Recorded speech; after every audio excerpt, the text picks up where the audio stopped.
ركز معايا النهارده جايب لك شاليه على البحر بالعفش والاجهزه 370 ولا معكش انا هصدق على 4 سنين كمان. واستلام فوري يا حاج سلام عبد. فوري يا سيد بيه. ويمشي معايا سكن ومصيف. يمشي الاثنين. يعني نأجر باليوم وبالشهر زي ما انا ايوه يا عايز. سيدي، هنا الايجار يوصل معاك 700 جنيه كمان في اليوم. الله يا حاج عبده. يكون 1000 جنيه كمان. المكان الجميل ده فين يا حاج اول عبده؟ طريق الساحل، يلا بينا يا سيد. السلام عليكم ورحمه الله وبركاته، اللهم صل وبارك على سيدنا محمد عليه السلام. من اجمل شيء يا جماعه هو صلاه النبي. عيشوا وعيشونا معاكم. هتاخدوا الشاليه ده زي ما هو.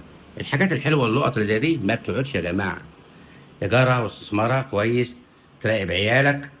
في 3 شاليهات لو موجودين، لو عايزينهم في عماره واحده اخوات ولا اصحاب موجودين، وهيجوا معاك مصاريف كمان بالقسط المريح. من اجمل شيء هو صلاه النبي.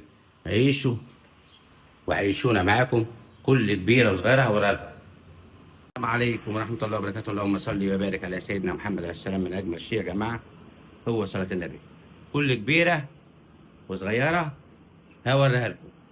الشاليهات اللي زي دي كمان ما بتقعدش. الحاجات الحلوه اللي زي دي ما بتقعدش يا جماعه. اللقط اللي زي كده، وهتيجي معاك مصاريف. شقه زي دي او شاليه زي ده وحبيت تأجره، ايجاره اقل حاجه من 700 ل 1000 جنيه في اليوم، تدخل لك عائد يعني في الشهر حوالي 30000 جنيه. اللهم صل وبارك على سيدنا محمد عليه السلام. من اجمل شيء هو صلاه النبي. هو البوتاجاز راح فين؟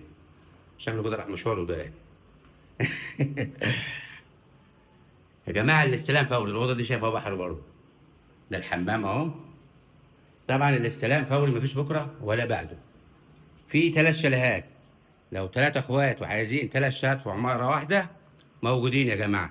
الاستلام فوري، مفيش بكره ولا بعده. اشوفكم على خير في فيديو جديد. تحياتي محمد عبده، والسلام عليكم ورحمه الله وبركاته.